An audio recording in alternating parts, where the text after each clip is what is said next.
ओम अज्ञानतिमिरान्धस्य ज्ञानाञ्जनशलाकया चक्षुरुन्मीलितं येन तस्मै श्रीगुरुवे नमः। नमो ओम विष्णुपादाय कृष्णप्रेष्ठाय भूतले श्रीमते भक्तिवेदांत स्वामिनिति नामिने नमस्ते सारस्वती देवे गौरवाणी प्रचारिणे निर्विशेष शून्यवादी पाश्चात देशतारिणे। जय श्री कृष्ण चैतन्य प्रभु नित्यानंद श्री अद्वैत गदाधर श्रीवास आदि गौर भक्त वृंद। हरे कृष्णा कृष्ण कृष्ण हरे हरे, हरे राम राम राम हरे हरे। हरे कृष्ण कृष्ण कृष्ण हरे हरे, हरे राम राम राम हरे हरे। हरे कृष्ण कृष्ण कृष्ण हरे हरे, हरे राम राम राम हरे हरे।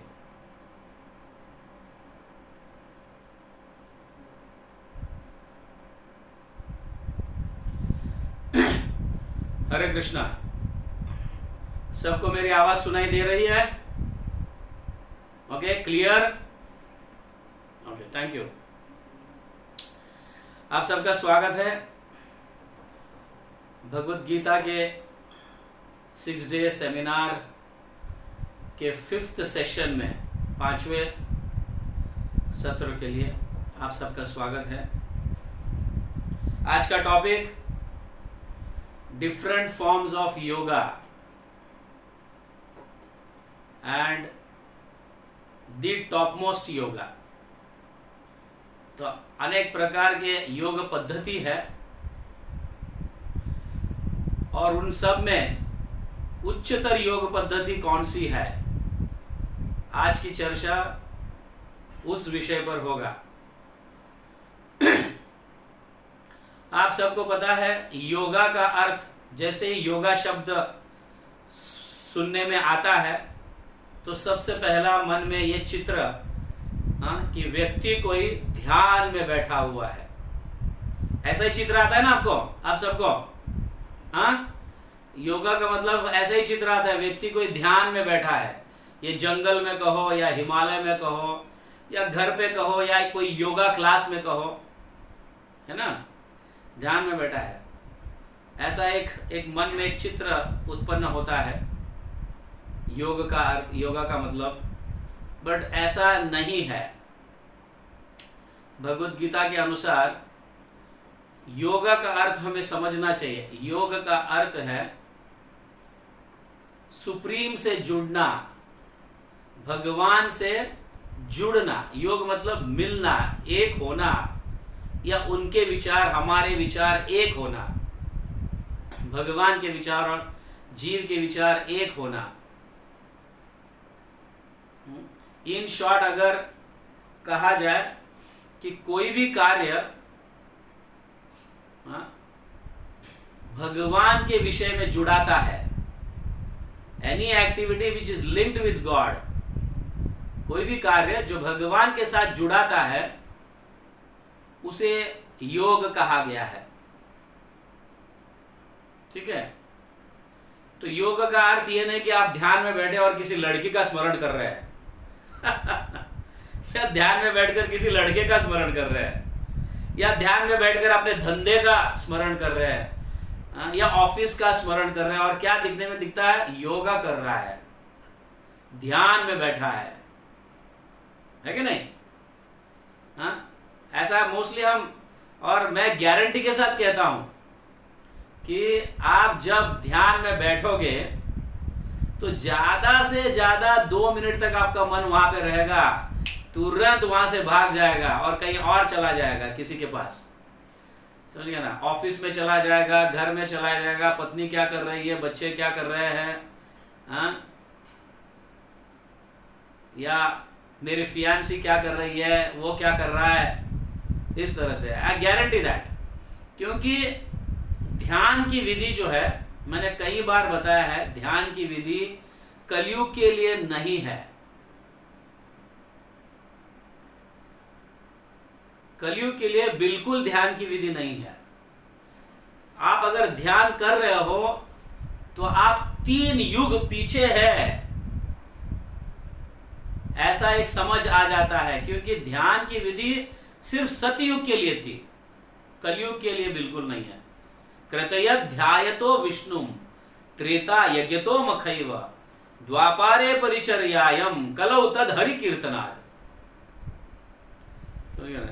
ध्यान की विधि सतयुग की है, और ध्यान आप 60,000 साल तक करोगे तब जाके आपको सिद्धि प्राप्त होगी। आप जिसके लिए ध्यान कर रहे हो वो आपकी इच्छा पूर्ति 60,000 साल तक ध्यान करने के बाद होगा। और आपके पास इतनी आयु है, हम सबके पास 60,000 साल जिएंगे? बिल्कुल ही नहीं है। तो हमारे आध्यात्मिक ग्रंथों के अनुसार ध्यान की विधि जो है वो है सतयुग के लिए, कलयुग के लिए बिल्कुल नहीं है। समझ गए? तो ध्यान कर ही नहीं पाएंगे ना। सतयुग में क्या है, सारा शुद्ध हुआ करता था, अनाज शुद्ध, मन के विचार शुद्ध, अड़ोस पड़ोस के लोग शुद्ध। समझ गए? ऐसे सारे सतयुग में ऐसे हुआ करते थे लोग, इसलिए ध्यान संभव था। बट कलयुग में सब दूषित है। कलेर दोष निधे राजन अस्थियो एक महान गुण। समझ गए ना? कलयुग दोषों से भरा हुआ है, और ऐसे दोष में आप हर हमेशा जब डिस्टर्ब रहते हैं तो ध्यान कर ही नहीं सकते हैं, पॉसिबल ही नहीं है। मैं आपको ओपन चैलेंज देता हूं कि कोई भी व्यक्ति 5 मिनट के लिए अपने मन को स्थित रखकर दिखाए, which is not possible. Vyasdev स्वयं कहते हैं ये कलयुग में ध्यान की विधि पॉसिबल नहीं है। भगवत गीता के अनुसार योग का अर्थ है भगवान से जुड़ना। कोई भी कार्य क्यों ना हो, जैसे आप अभी बैठे हो अपने कुर्सी में कहो, बेड पर कहो, आराम से बैठे हो, और मैं भी यहाँ पे बैठा हूं, और हम दोनों भगवान के विषय में चर्चा कर रहे हैं, भगवत गीता के विषय में चर्चा कर रहे हैं, तो आप योग कर रहे हो। समझिए ना? आप योग में स्थित हो, क्योंकि भगवान से जुड़ा हुआ है ना ये कार्य, है कि नहीं? भगवान से जुड़ा हुआ है कार्य, भगवान के संदेश से जुड़ा हुआ कार्य है ये, तो इसे योग कहा गया है। अगर आप मंदिर में भगवान का दर्शन लेने के लिए भी बस पकड़ के जाते हो, या स्कूटर चला के जाते हो, या बाइक पर जाते हो, या कार में जाते हो, वो कार चलाना, वो बस में बैठना, वो स्कूटर चलाना, बाइक चलाना, ये भी योग हो गया, क्योंकि वो कार्य आप भगवान से जुड़ा रहे हो। आप भले कार चला रहे हो, बाइक चला रहे हो, या बस में बैठे हो, लेकिन आप मंदिर भगवान के दर्शन के लिए जा रहे हो, इसलिए वो बस में बैठना या गाड़ी चलाना ये योग हो गया। तो आप योग अभ्यास कर रहे हो। That is why it is said any activity which is linked with God, that is योग। इसे योगा कहा गया है। तो आप अगर घर पे खाना बना रहे हो, हाँ, भगवान को भोग धराने के लिए अगर आप खाना बना रहे हो, तो खाना बनाना भी योग है, क्योंकि वो भगवान से जुड़ा है। आप अपने लिए नहीं खा रहे हो, लेकिन भगवान को खिलाकर, भोग धराकर, फिर महाप्रसाद के रूप में आप खा रहे हो, तो वो योग है। तो आप ऐसे बैठे बैठे योग कर सकते हो, गाड़ी चलाते चलाते योग कर सकते हो, खाना बनाते बनाते योग कर सकते हो, क्योंकि वो भगवान से जुड़ा है। और वही गाड़ी अगर आप कोई मॉल के लिए, या क्लब के लिए, या थिएटर में पिक्चर देखने के लिए वही गाड़ी चला रहे हो, वही स्कूटर, वही बस, तो वो योग नहीं होगा, उसे योग नहीं कहा जाता। क्लियर हो रहा है ये अंडरस्टैंडिंग सबको? Is it clear? यस। आप सिंपल है योग मतलब क्या, बहुत कॉम्प्लिकेटेड नहीं है।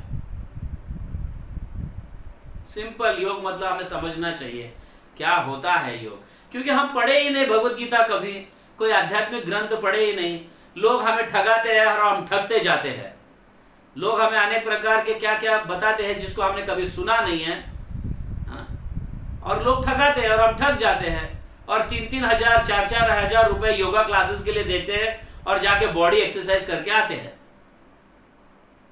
फिजिकल एक्सरसाइज करते कि नहीं आप? योगा क्लासेस में जाके, है कि नहीं? यही करते हो।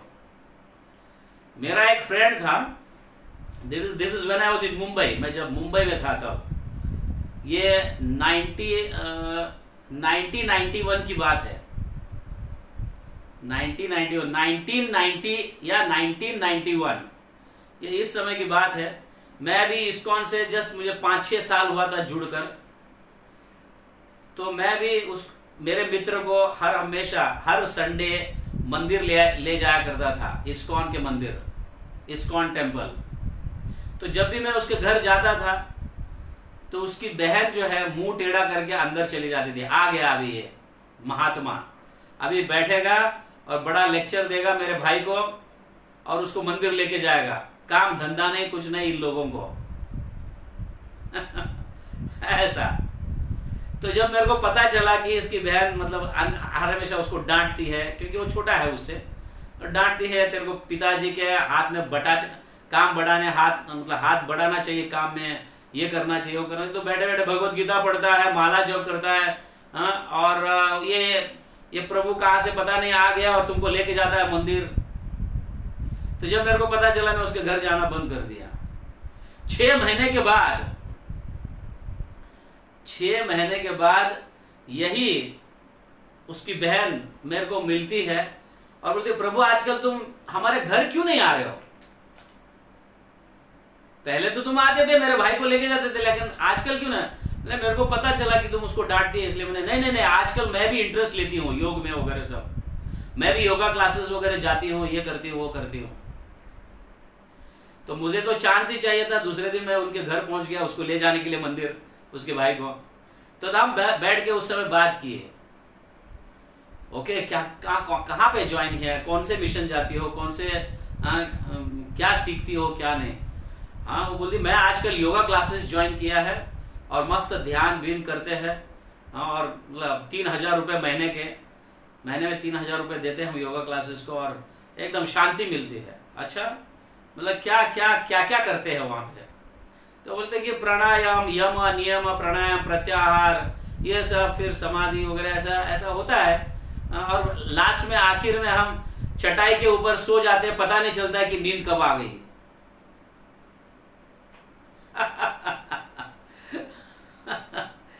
तो मैंने कहा ये तो तुम रोज रात को करती हो, आपको पता चलता है कब आप सो गई हो, बेड के ऊपर कब लेटे हैं ये टाइम आपको पता होगा, लेकिन नींद कब आया ये किसी को भी पता नहीं। अभी तक हिस्ट्री में किसी को पता नहीं चलता है। किसी को पता है बराबर ये टाइम में शार्प मुझे नींद आ गई थी, सुबह उठने के बाद किसी को पता चलता है? हाँ, किसी को भी नहीं,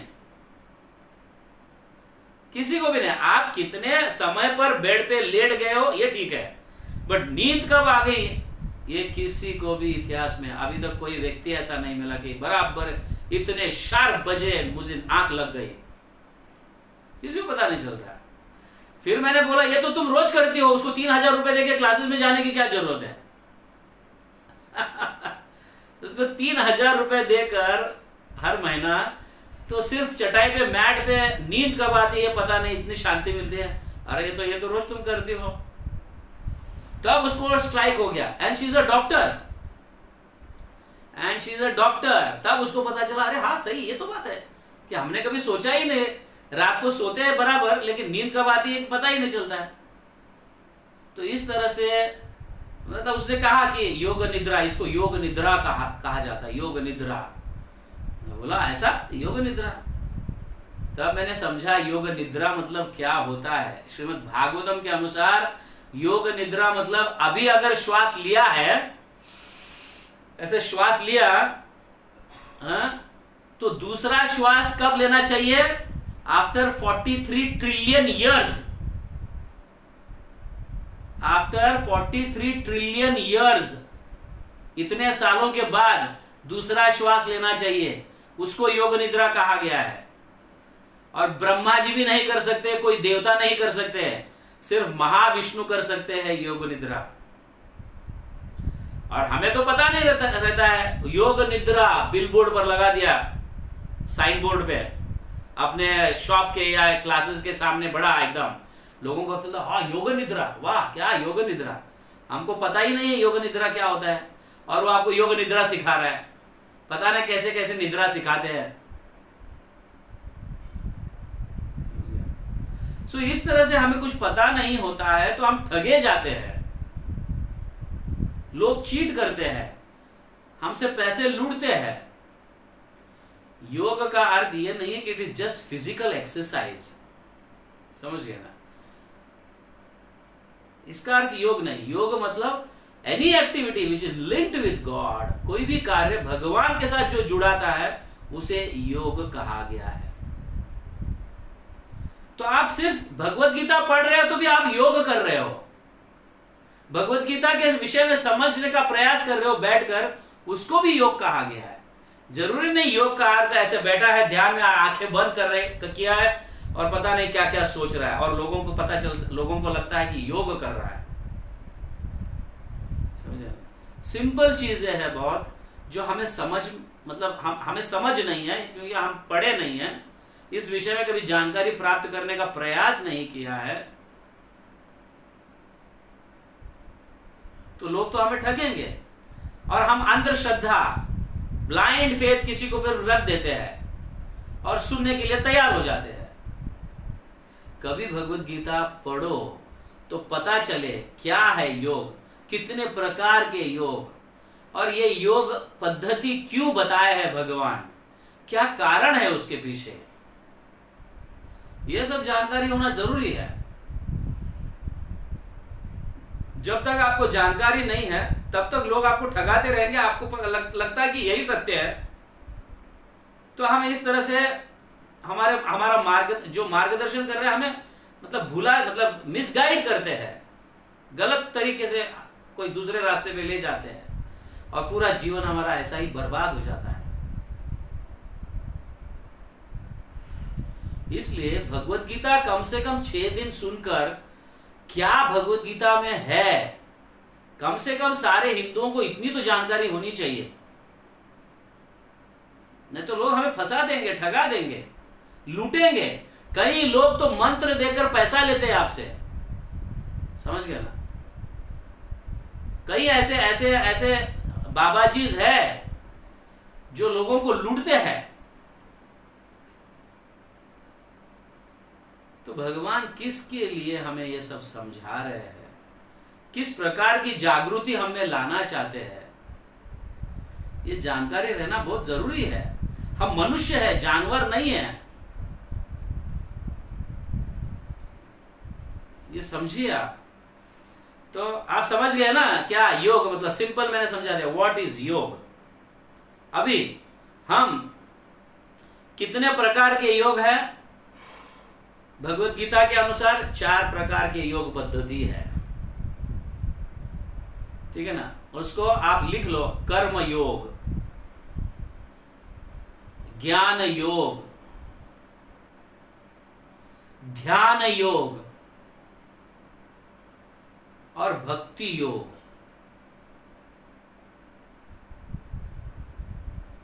4 प्रकार के हैं, कर्म योग, ज्ञान योग और ध्यान योग और भक्ति योग।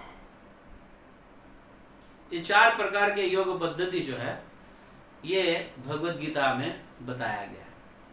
लेकिन ये विशेष बात है, अगर कोई अच्छा अधिकारी समझाने वाला आपको अगर नहीं प्राप्त हुआ और सिर्फ आप भगवत गीता अपने आप में पढ़कर कर्म योग करने के विषय में सोच रहे हो, ज्ञान योग करने के विषय में सोच रहे हो, ध्यान योग करने के विषय में सोच रहे हो या भक्ति योग करने के विषय में सोच रहे हो, अगर आप अपने मनमानी ढंग से अगर करते रहोगे तो you will end up with nothing, no results. इसीलिए गुरु परंपरा में अत्यंत आवश्यक है, ये बहुत महत्वपूर्ण है। नहीं तो आप सिर्फ कर्म योगी बनकर रहोगे, सिर्फ ज्ञान योगी बनकर रहोगे या ध्यान योगी बनकर रहोगे, भक्ति योग तक पहुंचने की आपकी कैपेसिटी ही नहीं होगी, आप में योग्यता ही नहीं होगी भक्ति योग तक पहुंचने की। हालांकि अल्टीमेट भक्ति योग तक पहुंचने के लिए ये सारे पद्धति बनाए गए हैं, मैं अभी कुछ श्लोक अंत में पढ़कर बताना चाहता हूं। 12वें अध्याय 12th चैप्टर का 8 से लेके 14 श्लोक तक आप अगर पढ़ोगे तो आपको पता चलता है कि दिस कर्मयोग, ज्ञान योग, ध्यान योग, भक्ति योग एक लैडर है, सीढ़ी है।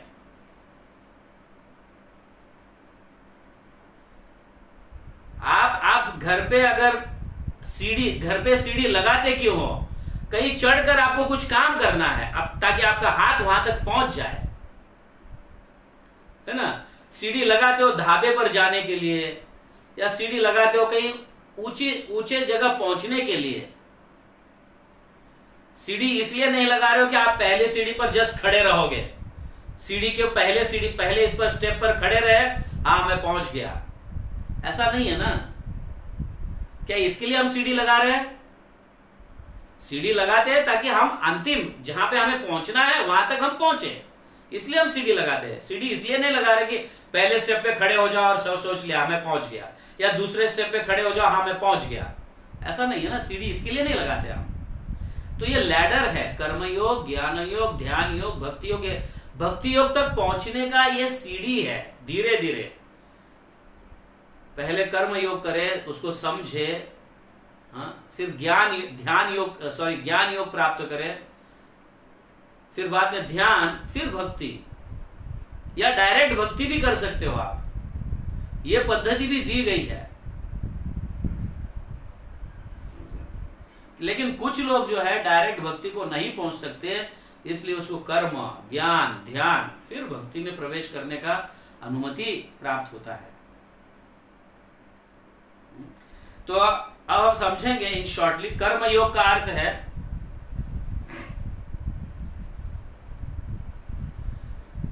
कर्म करना, शास्त्रों को ध्यान में रखते हुए। लास्ट टाइम हमने कर्म के विषय समझे ना, है कि नहीं? कितने प्रकार के कर्म है समझे कि नहीं? कितने प्रकार के है कर्म? 3, ओके। फर्स्ट इज कर्म, सेकेंड इज विकर्म, एंड थर्ड इज अकर्म। अभी हम ज्यादातर अकर्म के विषय में बात करेंगे। ये योग पद्धति जो है ये सिर्फ अकर्म के विषय में बात करती है, ठीक है ना। थोड़ा डिटेल्स और थोड़ा सा कर्म भी होगा और अकर्म भी होगा। ये दोनों का मिश्रण से हम समझने का प्रयास करेंगे। अभी कर्म योग, अभी कर्म मतलब आप जानते हैं, कर्म तो सभी को करना है, जो लास्ट टाइम हमने समझा था। खाना, पीना, उठना, बैठना, सोना, काम करना, ऑफिस जाना, धन कमाना, ये सब कर्म में आता है। कर्म तो हर एक व्यक्ति को करना पड़ेगा। आंखें पलक झपाना भी एक प्रकार का कर्म है, श्वास लेना भी एक प्रकार का कर्म है। तो कर्म तो सभी को करना पड़ेगा, सभी लोग करते ही है। बिना कर्म किए, बिना हलचल किए, बिना activities, nobody can live their life. Everybody has to do activities. ये कर्म है। कर्म योगा मतलब यही करना है, लेकिन भगवान के साथ जुड़कर करना है। खाते तो है ना हम, है कि नहीं? खाते हैं, पीते हैं, चलते हैं, लेकिन सारे कर्म भगवान के साथ जुड़कर करना है, भगवान के उपदेशों को समझकर करना है। समझिए ना? तो ये कर्म योग। कर्म सिंपल मतलब, कर्म मतलब अपने लिए कर्म करना, अपने इंद्रिय तृप्ति के लिए कार्य करना, धन कमाने के लिए, खाने के लिए, पीने के लिए, मजा करने के लिए, ये जो कर्म है। लेकिन कर्म योग मतलब अपनी स्वार्थ को छोड़कर भगवान के संदेशों को समझकर कर्म करना, इसे कर्म योग कहा गया है। तो योग मतलब भगवान के साथ जुड़ना। तो वही कर्म जो हमारे लिए करते थे, अपनों के लिए करते थे, अब भगवान के लिए कर रहे हैं, तो वो कर्म योग बन गया, क्योंकि भगवान के साथ जुड़ रहा है कर्म। ठीक उसी तरह से ज्ञान और ज्ञान योग। ज्ञान आप physics, chemistry, biology schools colleges में पढ़ते हैं कि नहीं? कोई पीएचडी करते हैं, कोई डॉक्टर बन जाता है, कोई इंजीनियर बन जाता है, ऐसे सारे ज्ञान प्राप्त करते हैं, तो उसे ज्ञान कहा गया। और ज्ञान योग मतलब वो ज्ञान प्राप्त करना जो भगवान के साथ जुड़ाता है, जैसे भगवत गीता का ज्ञान, तो ये ज्ञान योग है। भगवत गीता पढ़ने से हम भगवान के साथ जुड़ जाते हैं, इसलिए उसे ज्ञान योग कहा गया है। तो ऐसे कई प्रकार के ज्ञान हम प्राप्त करते हैं बाहर जाते हैं तो। धंधा करने के लिए ज्ञान, बिजनेस मैनेजमेंट, ये मैनेजमेंट, वो मैनेजमेंट है कि नहीं? स्कूल में physics, chemistry, biology, mathematics, college में आने के बाद अकाउंट्स, फिर क्या क्या चार्टर्ड सीए, ये वो सब, ये सब ज्ञान है। अपने शरीर को मेंटेन करने के लिए हम ये सीखते हैं ताकि आगे चलकर धन कमाए और मेंटेन हो, फैमिली, बॉडी, सब कुछ मेंटेन हो। लेकिन ज्ञान योग जो है, ज्ञान योग मतलब भगवान के साथ जुड़ना, ऐसे ज्ञान की प्राप्ति जो भगवान के साथ जुड़ाता है, ये ज्ञान योग। Is it clear? क्लियर हो रहा है सबको? हाँ, यस। अभी ध्यान और ध्यान योग वही बात है। ध्यान मैंने देखा है कई बार जिस जगह हम रहते हैं हमारा मन वहां कहीं कभी भी नहीं रहता, कहीं और जगह रहता है। अगर मैं ऑफिस में बैठा हूं तो मैं घर पे मेरी पत्नी क्या कर रहे होंगे, मेरे बच्चे स्कूल से आए हैं क्या नहीं, उन्होंने खाया है क्या नहीं, ट्यूशन गए हैं क्या नहीं, ऐसे कई प्रकार के मन में ध्यान चलते रहते हैं। और जब घर आ जाता हूं तो ऑफिस में ऑफिस का ध्यान, अरे वहां जाके वहां से पैसा लाना है, वो लेना है, वहां वो करना है, ये करना है। तो व्यक्ति जहां पे रहता है, अपनी जो शरीर जहां पे है वहां पे मन कभी नहीं रहता, मन कहीं और रहता है कि नहीं? Am I right or wrong? Yes.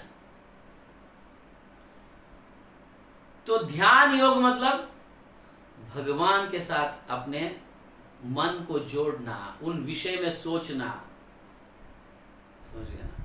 ये ध्यान योग। अब कैसे हम बैठे बैठे ऑफिस में बैठे बैठे पत्नी का याद करते हैं, ऑफिस में बैठे बैठे बच्चों का याद करते हैं, ऑफिस में बैठे बैठे घर का याद करते हैं, और घर पे बैठे तो ऑफिस का याद करते हैं, बॉस का याद करते हैं, उसने कल मेरे को डांटा था, आज मेरे को ये काम करना पड़ेगा, वो करना पड़ेगा, ये करना पड़ेगा। व्यक्ति सोचता है कि नहीं? हर हमेशा सोचते रहता है। कोई ऐसा क्षण नहीं बिना सोचे रहता है, सिर्फ नींद में। हो सकता है कि नींद में भी मन कहीं और जाए, किसी और के पास जाए और वहां से उनके साथ बात कर रहा होगा। तो ये मन की स्थिति है, सोच जो है ना, इसे ध्यान कहा गया है। तो मन कहीं एक स्थिर नहीं रहता है, कहीं और लेके जाता है। जहां पे आप हो वहां पे मन नहीं रहता है, मन कहीं और रहता है। सो ध्यान योग मतलब मन को, वही मन को किसी और जगह लगाने से बेटर है सुप्रीम भगवान के साथ जुड़ा दो, इसे ध्यान योग कहा गया है। सुनिए, तो ध्यान योग में भी ऐसे प्रकार है, अष्टांग योग पद्धति है, ये सब एक अलग अलग लैडर्स है, ये सब सीढ़ियां है, कैसे आप कैसे पहुंच सकते हो, हम इसकी चर्चा करेंगे, ठीक है। अभी भक्ति योग मतलब भगवान की सेवा, ये भक्ति योग है। भगवान की सेवा करना क्यों है?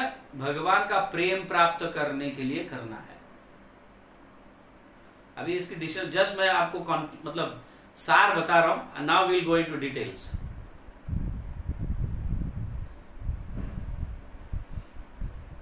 अभी मनुष्य जाति जो है, दो प्रकार के लोग हैं, एक आस्तिक लोग और एक नास्तिक लोग। मनुष्य जाति में दो प्रकार के लोग हैं, एक आस्तिक और एक नास्तिक। मतलब कुछ लोग भगवान के सत्ता को मानते हैं और कुछ लोग भगवान के सत्ता को बिल्कुल नहीं मानते हैं।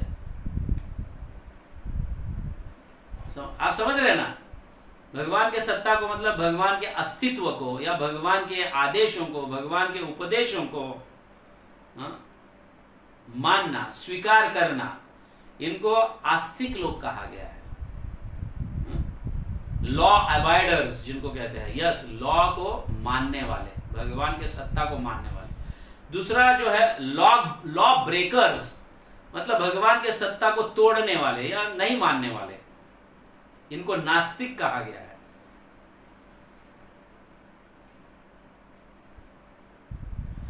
अगर आप नास्तिक भी हो तो भगवान की सत्ता तो आप पर चलेगी, आप भगवान को मानो या ना मानो, लेकिन भगवान की सत्ता जो है सभी पर चलेगी, प्रत्येक जीव पर चलेगा।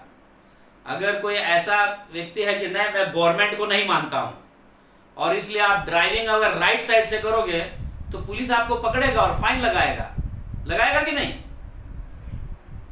कोई भी गवर्नमेंट के रूल को ब्रेक करोगे तो दंड होगी, पुलिस पकड़ेगा आपको। सिग्नल तोड़ोगे, आप ये नहीं कह सकते मैं गवर्नमेंट को नहीं मानता। नहीं, गवर्नमेंट का लॉ सभी जगह है। आप सिग्नल को तोड़ के जाओगे तो पुलिस पकड़ लेगा और दंड भेजेगा। आजकल कैमरास भी लगे हैं, आपके घर पे सीधा रिसीट आ जाएगा, आप मानो या ना मानो। तो इस तरह से भगवान की सत्ता सभी जगह है, नास्तिक लोगों पर भी है, भले वो माने या ना माने। भगवान की सत्ता नास्तिक लोगों पर भी चलती है।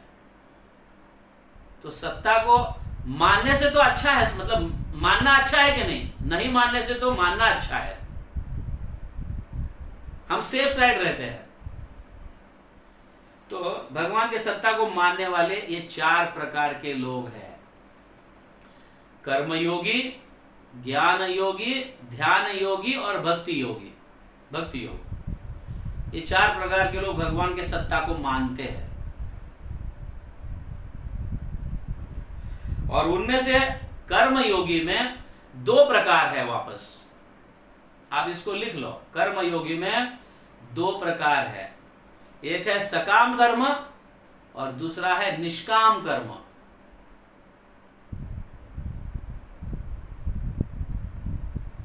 सकाम कर्म और निष्काम कर्म। अभी निष्काम कर्म और सकाम कर्म में क्या अंतर है, शायद आप जानते हैं। हम भगवान के पास जाते हैं, यस, भगवान के सत्ता को मान रहे हैं ना, हम आस्तिक लोग हैं। आस्तिक लोगों में 4 प्रकार है: कर्म योगी, ज्ञान योगी, ध्यान योगी और भक्त। 4 प्रकार है। उसमें कर्म योगी में 2 प्रकार है वापस, सकाम कर्म और निष्काम कर्म। तो ये भगवान के सत्ता को मानते हैं। अभी उदाहरण के लिए, मैं अभी मंदिर गया, मंदिर जाकर भगवान को प्रार्थना करता हूं, प्रभु मेरा धंधा अच्छा चले, तो मैं इतने उपवास करूंगा, इतने नारियल फोड़ूंगा आपको, या इतने लोगों को खिलाऊंगा, इतने ब्राह्मणों को खिलाऊंगा। ऐसे भगवान को जाकर हाथ जोड़कर हम मांगते हैं, लेकिन मंदिर जाते हैं लोग। आजकल लोग ऐसे ही नहीं जाते हैं, भगवान से बिजनेस करने जाते हैं। मैं तुम्हें इतने नारियल फोड़ूंगा और तुम हमारे लिए ये करो, है कि नहीं? होता है कि नहीं ऐसा? भगवान के मंदिर में हम सिर्फ भगवान के दर्शन करने के लिए नहीं जाते, कई लोग भगवान से कुछ मांगने के लिए जाते हैं। और भगवान से मांगना कोई गलत नहीं है, भले धंधा भी क्यों ना हो, लेकिन कोई गलत नहीं है, क्योंकि आप भगवान से मांग रहे हो, अपने पिता से मांग रहे हो, और हमारा अधिकार भी है वैसा। भगवान से मांगना हमारा अधिकार भी है, क्योंकि भगवान हमारे पिता है। आप मेरे लिए ये करो तो मैं आपको ये करूंगा, वो करूंगा, समझ गए ना? भगवान उसमें भी संतुष्ट है। चलो, मेरा बच्चा मेरे पास तो आके मांग रहा है, कोई पड़ोसी के पास तो नहीं गया है। आप सोचो, अगर आपका बच्चा 5वीं कक्षा में पढ़ता है और उसको नोटबुक चाहिए और वो जाकर पड़ोसी के पास मांगता है, भाई साहब मेरे को 50 रुपए दे दो, नोटबुक लेना है, तो आपके पिता को, मतलब आपको कैसा लगता होगा? मेरा बच्चा मेरे पास नहीं मांग रहा है, पड़ोसी के पास जाके मांग रहा है। कैसा लगता है आपको? अच्छा लगता है ये? बिल्कुल नहीं। तो भगवान सोचते हैं यस मेरे पास है, देवी देवता उनके पास तो नहीं गया है ना, मेरे पास आया है मांगने के लिए, मेरा बच्चा है। तो भगवान तैयार होते हैं, यस मांगो बेटा क्या चाहिए। ऐसे अपने हिस्ट्री में कई लोग हैं, ध्रुव भगवान की तपस्या किए और उनको भगवान दे दिए। ऐसे कई लोग तपस्या किए भगवान के साथ। तो ये सकाम कर्म, मतलब भगवान के पास जाकर अपने लिए कुछ मांगना, समझ गए? ये सकाम कर्म है, इसे सकाम कर्म योगी कहते हैं, क्योंकि भगवान के साथ जुड़ रहा है ना, तो ये योग है। तो सर लेकिन उससे ऊपर है निष्काम कर्म।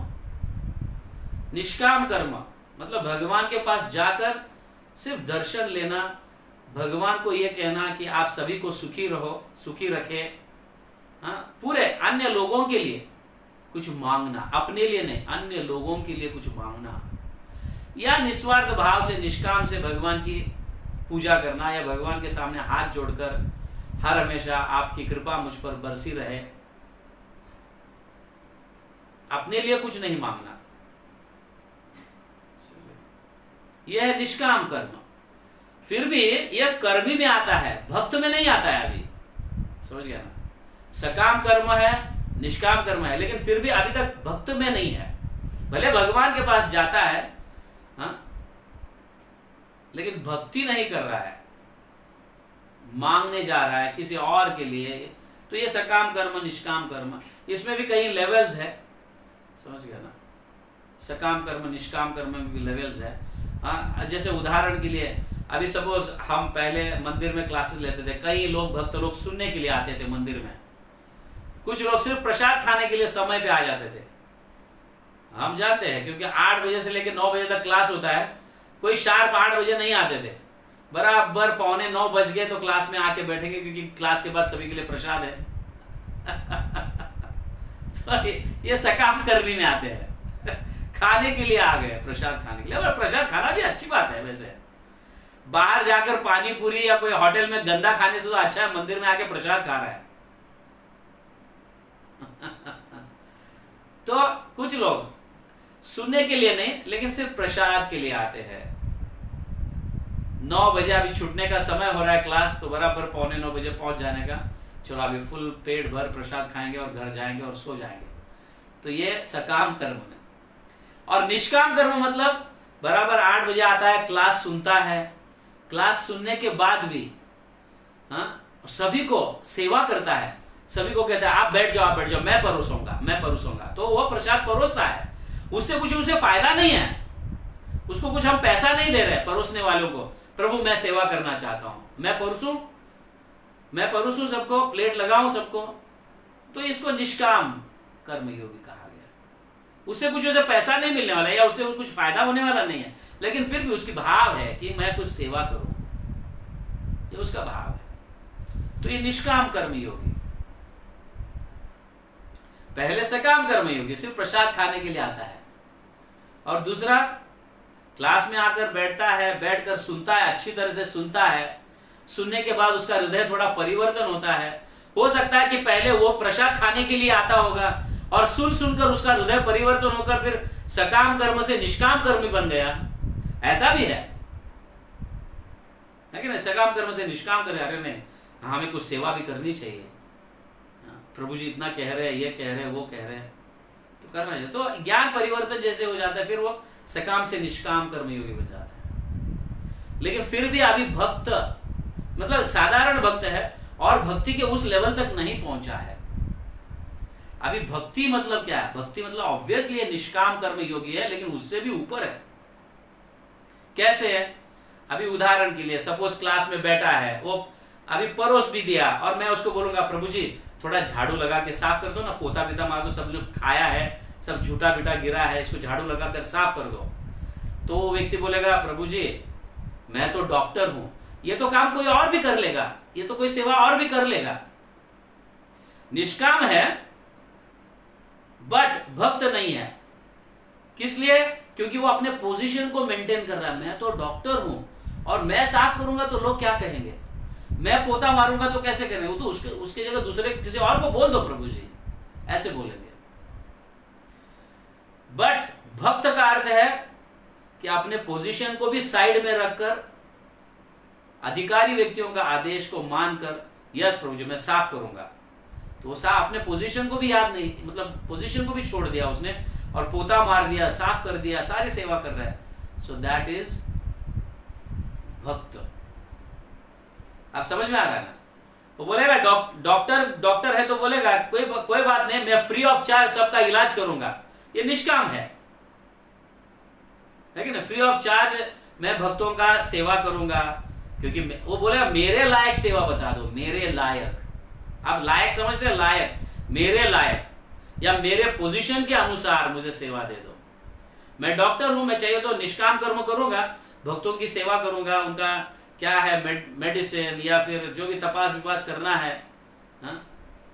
वो मैं करूंगा बिना पैसा लिए, तो वो निष्काम। लेकिन वही डॉक्टर जब अपने पोजीशन को छोड़कर उसका भी ध्यान में न रखते हुए सीधा एकदम लो टाइप का, ऑफ कोर्स भगवान की सेवा है ये, झाड़ू मारेगा, पोता मारेगा, साफ करेगा मंदिर, तो ये है भक्ति।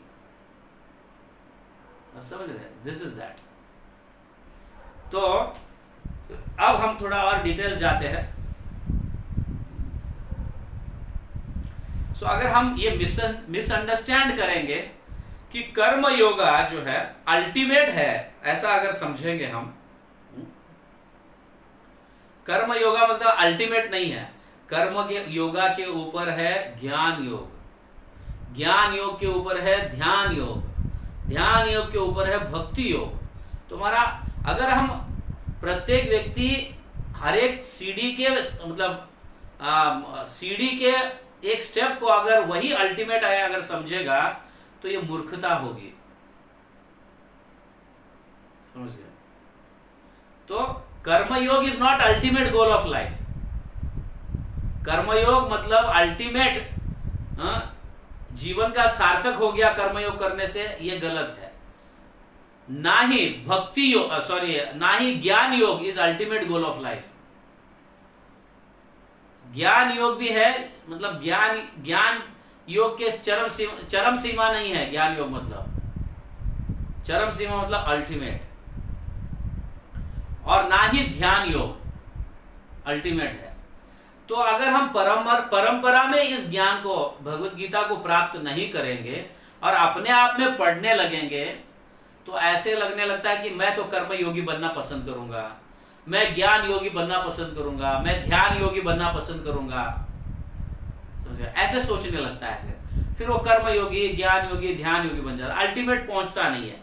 अगर वो परंपरा में जुड़ा हुआ किसी भक्त के अधिकार में रहकर, अंडर में रहकर ये ज्ञान को प्राप्त करता है, तो वो धीरे धीरे एक सीढ़ी के ऊपर दूसरा सीढ़ी, तीसरा सीढ़ी, ऐसा करते करते ऊपर तक पहुंच जाता है। आप समझ पा रहे हैं इसे? हाँ, इज इट क्लियर? तो कर्म योग अल्टीमेट नहीं है, ज्ञान योग अल्टीमेट नहीं है, समझ गया ना? ना ध्यान योग अल्टीमेट है। ये सारे सीढ़ी के जैसे है, जिसको जो पसंद आ गया वहां पे जाएगा और वहां से ऊपर जाएगा, वहां से धीरे धीरे प्रगति कर कर अल्टीमेट पहुंचेगा। जैसे हो सकता है कि छोटा लड़का है और सीढ़ी लगाया हमने, और छोटा लड़का है वो पहली सीढ़ी के पहले स्टेप पर चढ़ेगा, फिर दूसरे स्टेप पर चढ़ेगा, फिर तीसरे स्टेप पर, ऐसे करते करते पहुंचेगा। कोई लंबा व्यक्ति है तो सीधा दूसरे स्टेप पर पैर रख सकता है, हो सकता है कि नहीं ऐसा? हाँ, हो सकता है। But ultimate goal of life क्या है? ऊपर तक जाना, ये अल्टीमेट गोल है। इसलिए इंडिविजुअल स्वतंत्रता पूर्वक कर्म योग जो है वो पूर्णता नहीं है। मतलब स्वतंत्र से ज्ञान योग भी पूर्णता नहीं है, स्वतंत्र से ध्यान योग भी पूर्णता नहीं है।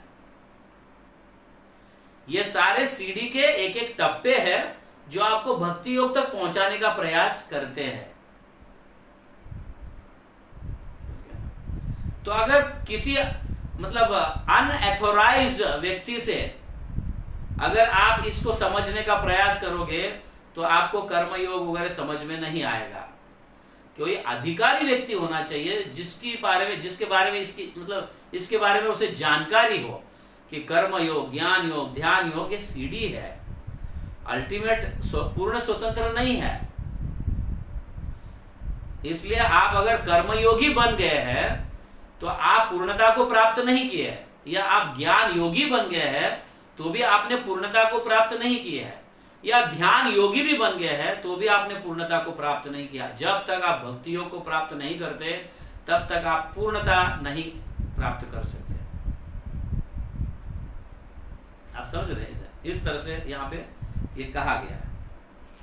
Is it clear? कर्मयोग, ज्ञान योग, ध्यान योग आप समझ रहे हैं? सब क्लियर हो रहा है आपको?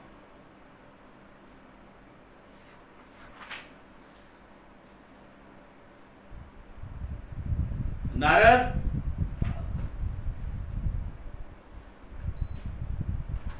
थोड़ा खोल दो अभी। हाँ, नेट का प्रॉब्लम हो रहा है? आपको सुनाई दे रहा है ना? ओके, तो आप समझ गए अभी कर्मयोग, ज्ञान योग क्या है। तो ध्यान योग के थोड़ा डिटेल्स में जाते हैं हम। ध्यान योग, अष्टांग योग भी कहा जाता है ध्यान योग को। अभी ध्यान योग के समय ये चीजें जरूरी है। यम, नियम, आसन, प्राणायाम, प्रत्याहार, धारणा, ध्यान, समाधि, समझ गए ना? ये 8 प्रकार के क्रियाएं हैं ध्यान योग में। तो आपको यम मतलब क्या नहीं करना है। यम मतलब क्या नहीं करना है, ये नहीं खाना है, वो नहीं खाना है, इतने बजे तक नहीं सोना है, इतने देर तक नहीं सोना है, जल्दी सोना है, ये सारे यम में आते हैं।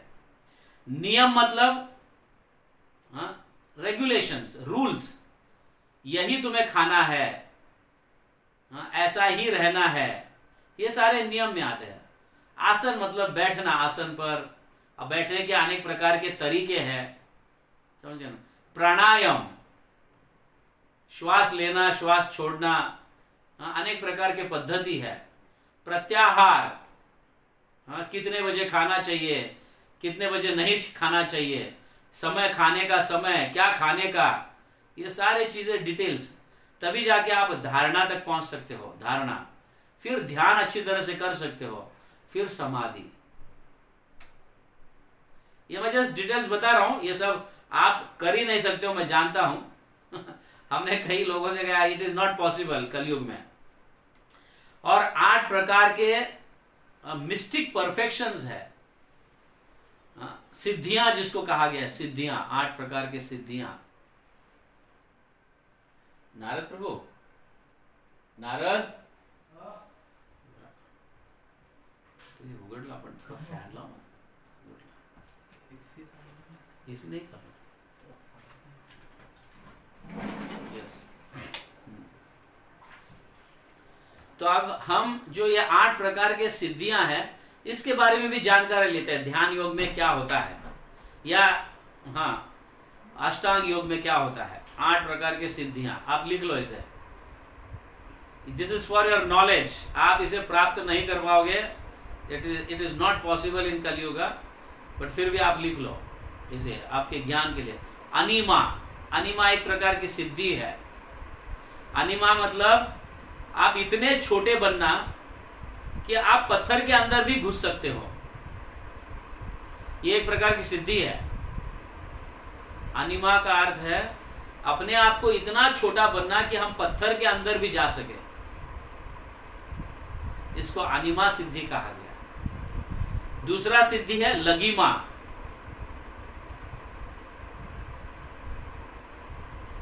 लगिमा का अर्थ है कि आप इतने हल्के बन जाओ, इतने हल्के कि आप पानी पे चल सको या हवा में चल सके,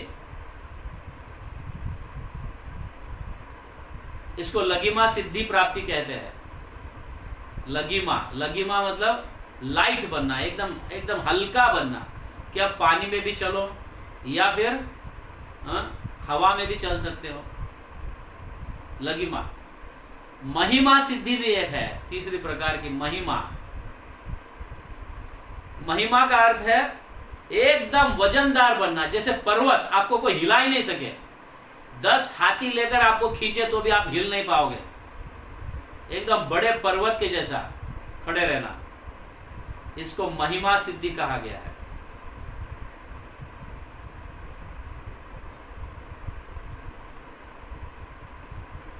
चौथी सिद्धि है प्राप्ति। प्राप्ति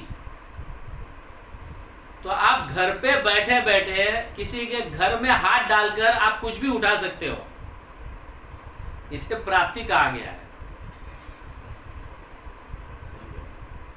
आप घर पे बैठे हैं और किसी अपने मित्र का घर कोई दूसरे गांव में है, सोचो वहां पे उस घर से भी आप कुछ उठा सकते हो। यहां तक नहीं, दूसरे प्लैनेट तक भी आपका हाथ पहुंच सकता है, वहां से भी कुछ आप उठा सकते हो, इसको प्राप्ति सिद्धि कहा गया है ऐसे सिद्धियां लोगों के पास।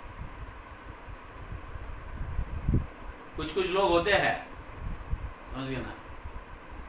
कभी आप शायद सुने होंगे कोई बाबा, तो एकदम ऐसे ऐसे कर कुछ विभूतियां, कुछ HMT वॉचेस, अपने बालों में से गोल्ड निकाल के देगा आपको, समझ गए। तो ऐसे बाबा की सिद्धियां भी है, इसको क्या कहा गया, प्राप्ति सिद्धि। तो ये सारे लोग चोर जैसे ही होते हैं, let me tell you free and frank. क्यों पता है? क्योंकि भौतिक जगत में जो है, अगर एक वस्तु में यहां से निकालकर यहां पे रखा तो यहां पे नहीं है ना, है कि नहीं। अगर मैं पीने का ग्लास अगर यहां पे था, यहां से निकालकर मैं वहां पे रख दिया तो वहां पे नहीं है, ग्लास यहां पे है। ठीक इसी तरह से अगर मैं, इस भौतिक जगत का नियम है ये, अगर मैं कुछ सिद्धि को प्राप्त किया और कहीं से आपको ऐसा करके कहीं से सोना लाके दिया, तो ये सोना ऐसे ही नहीं आता है, कहीं से आपने उठाया है वो सोना और वहां पे नहीं है, अभी यहां पे है, और किसी व्यक्ति को हम देते हैं तो हम बोलते हैं बाबा ने क्या चमत्कार किया, मेरे को सोना दिया। अरे वो चोरी किया है उसने, कहीं और से निकालकर तुमको दे रहा है, ये चोर है। ये भौतिक जगत का नियम ऐसा नहीं है आध्यात्मिक जगत के जैसा कि तुम अगर ग्लास यहां से उठाकर यहां रखो, आध्यात्मिक जगत में ग्लास यहां पे भी है और यहां पे भी है। तो आध्यात्मिक जगत का कैलकुलेशन क्या है? 1 - 1 = 1। भौतिक जगत का कैलकुलेशन क्या है? 1 - 1 = 0। ये ग्लास यहां से उठाकर यहां रखा मतलब यहां पे 0 है, लेकिन आध्यात्मिक जगत में कैलकुलेशन ऐसा नहीं है। आध्यात्मिक जगत में कैलकुलेशन, मैं यहां से ग्लास उठाकर यहां रखा तो यहां पे भी है ग्लास और यहां पे भी है। तो भौतिक जगत के नियमों को समझो। तो 1 - 1 = 0। इसलिए ऐसे बाबा जो चमत्कार करते हैं, यहां से ये लाकर तुमको ये देते हैं, विभूति देते हैं, या फिर HMT वॉचेस देते हैं, या कुछ भी देते हैं, तो उसने कहीं से उठाकर चोरी कर आपको दे दिया है और आप उनको पूजा करने लगते हैं। वाह वाह क्या बाबा है, वाह वाह क्या बाबा है। अरे भौतिक जगत नहीं है भाई ऐसा, कहीं से उठाया है उन्होंने। तो ऐसे चमत्कार को हम नमस्कार करते हैं, सो इसे प्राप्ति कहा गया, प्राप्ति सिद्धि। और एक मैं चाहिए तो एक लघिमा का भी उदाहरण देता हूं। हल्कापन जो है ना, हल्कापन, आप देखो कई प्रकार की सिद्धियां हैं। लघिमा मतलब जो पानी में चल सकता है या हवा पे चल सकता है। तो ऐसा एक मतलब मैं जहां तक सुना हूं, स्वामी विवेकानंद जो है, आप सबने नाम सुना है स्वामी विवेकानंद का, तो उनका आप जानते हैं नाम कितना हुआ है। पाश्चात्य देश में जाकर उन्होंने क्या लेक्चर दिया, 3 घंटे तक, 1 घंटे तक लोग ताली बजाते रहे सिर्फ। कितना इंटेलिजेंट पर्सन होगा वो। तो वो भारत में आता है वापस, तो वो एक गांव में प्रचार करने के लिए जाता है भगवत गीता का। तो उसका भी अपना एक प्रचार होता है। तो वो भगवत गीता का प्रचार करने के लिए उसको एक गांव में जाना होता है, लेकिन नदी पार करना होता है। तो नदी के किनारे पे नाव का राह देखते रहता है, नाव आएगा तो नाव में बैठ के मैं जाऊंगा। तो उतने में एक सिद्धि बाबा आ जाते हैं। अरे मैंने तो तुम्हारा नाम बहुत सुना है, आप स्वामी विवेकानंद ही है ना? बोलते हाँ हाँ स्वामी विवेकानंद। आप किस लिए यहाँ पे रुके हैं? नहीं, मेरे को उस गांव में जाना है, नदी पार करके उस गांव जाना है, मुझे अपना एक प्रचार है, भगवत गीता का मैं प्रचार करता हूँ। तो ये सिद्धि बाबा, क्या तुम पानी में नहीं चल सकते? तुम्हारा तो कितना नाम हो गया है, देश विदेश में सब जगह नाम हुआ है तुम्हारा, तुम पानी पे नहीं चल सकते हो? तो ये स्वामी विवेकानंद सोचने लगे, अरे पानी में अभी भी चल सकते हैं क्या लोग? तो ये पूछते हैं क्या तुम चल सकते हो? हाँ हाँ क्यों नहीं, मैं चल सकता हूँ, ये सिद्धि बाबा कहते हैं। तो पानी में चल के दिखाता है। हाँ, एक 7-8 मीटर तक, 10 मीटर तक आगे जाता है पानी में चलते चलते, ऊपर, हाँ नीचे नहीं, ऐसे जमीन पे पैर नहीं करने, पानी के ऊपर चल रहा है। तो ये स्वामी विवेकानंद कहते हैं, बहुत एकदम आश्चर्यचकित होते, वाह बहुत अच्छी बात है, लेकिन वो सिद्धि बाबा आपको ये पानी में चलने के लिए कितना साल लगा, कितने साल का अभ्यास करना पड़ा आपको, प्रैक्टिस कितने साल करना पड़ा? तो कहते हैं 30 साल तक मेरे को प्रैक्टिस करना पड़ा, तब जाके मैं पानी में चल रहा हूं, चल सकता हूं। तो बोलता है आपके 30 साल मेरे 2 कौड़ी के बराबर है, मैं 2 पैसा दे दूंगा तो नाव में बैठकर नदी पार कर सकता हूं, जिसको तुमने 30 साल लगाए। आप समझ रहे हैं? तो यह सिद्धि आप पैसे से भी खरीद सकते हो, है कि नहीं? 3000 रुपए दोगे तो आप उड़ के जाओगे, प्लेन में बैठकर बंगाल पहुंच जाओगे, या जहां पहुंचना है वहां पहुंच सकते हो। ये सिद्धियां आप पैसे देकर भी खरीद सकते हो आजकल। आपको समझ में आ रहा है? जिसके लिए लोग 30-30 साल, 60-60 साल हवा में उड़ने के लिए, आप 3000 दे दो, 4000 दे दो, 5000 दे दो, आप उड़ के वहां पे प्लेन में बैठ के आप 1 घंटे में, 2 घंटे में पहुंच सकते हो अपने काम। है कि नहीं ये सिद्धि? हाँ यस। तो इस तरह से लघिमा, महिमा, प्राप्ति। अभी ईशिता ये 5वीं सिद्धि है, 5वीं प्रकार की सिद्धि है ईशिता। ईशिता एक ऐसी सिद्धि है जो आप एक नए ग्रह को निर्माण कर सकते हो। You can create new planet. इसको ईशिता सिद्धि कहा गया है। जैसे आजकल लोग सैटेलाइट भेजते हैं, ये ईशिता सिद्धि जैसे ही है कि नहीं? सैटेलाइट मतलब पूरा न्यूज मिलता है, यहाँ का, वहां का, वहां का, वहां का, एक नया ग्रह निर्माण के जैसा ही है। तो इसे ईशिता कहा गया। अभी प्रकाम्य सिद्धि जो है, 6वां सिद्धि जो है प्रकाम्य। अभी प्रकाम्य मतलब यह सिद्धि थोड़ा बहुत भयंकर है। ऐसे है कि पूरे समंदर को पी जाना और समंदर खाली कर देना।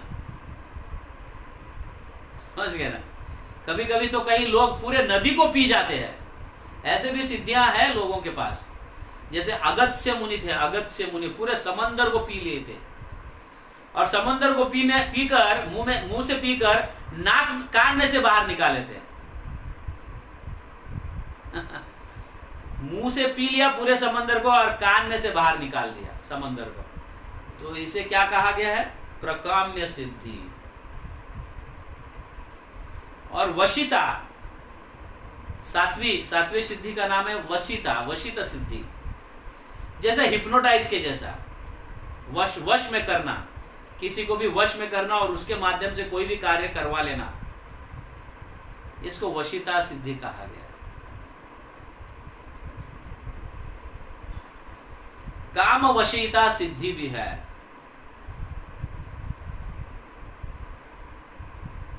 काम वशीता सिद्धि, ये 8 प्रकार की सिद्धियां है। काम वशीता सिद्धि मतलब ऐसे कि मतलब आप कल्पना नहीं कर सकते हो, ऐसी सिद्धि होती है ये।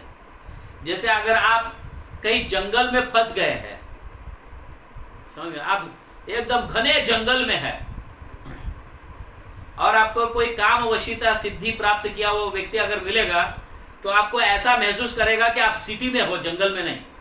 पूरे गाड़ियां यहाँ से जा रही है, वहां से जा रही है, बड़े बड़े बिल्डिंगें खड़ी है, तो आपको डर ही नहीं लगता कि मैं जंगल में हूं, ऐसा। समझ गया ना? तो इसको ऐसे अनेक प्रकार के सिद्धियां हैं, 8 प्रकार के ये सिद्धियां, काम वशीयता सिद्धि, जस्ट लाइक मैजिक एकदम। लेकिन हर एक सिद्धि को प्राप्त करने के लिए कई साल लगते हैं। क्या विश्वामित्र जो है 60,000 साल तक ध्यान किए थे एक सिद्धि को प्राप्त करना। अपना एक प्लैनेट बनाने के लिए 60,000 साल तक ध्यान किए थे, योग किए थे। तो ऐसे तो इतना ये सिद्धियां साधारण आसान नहीं है, और कलयुग में तो पॉसिबल ही नहीं है, समझ गए इसको। और करके भी क्या फायदा इसको, आखिर में लोग आपको चोरी बोलेंगे। अब यहां से निकाल कर किसी और को दोगे अपने लाभ के लिए, तो एक्चुअली नीति के अनुसार जो है, नेचर के अनुसार आप चोर के जैसे ही है। तो ये सिद्धियां कुछ काम की नहीं है, समझ गए ना। फिर भी मैं आपको एक ज्ञान के लिए मैंने बताया। लेकिन और ये सिद्धियों को प्राप्त करने के लिए भी कितने कठोर नियम होते हैं, कितने कठोर नियम। एकांत में जाकर ध्यान करना, समझ गए ना। और ब्रह्मचार्य व्रत का पालन करना सबसे डिफिकल्ट ब्रह्मचार्य व्रत का पालन करना पॉसिबल ही नहीं है।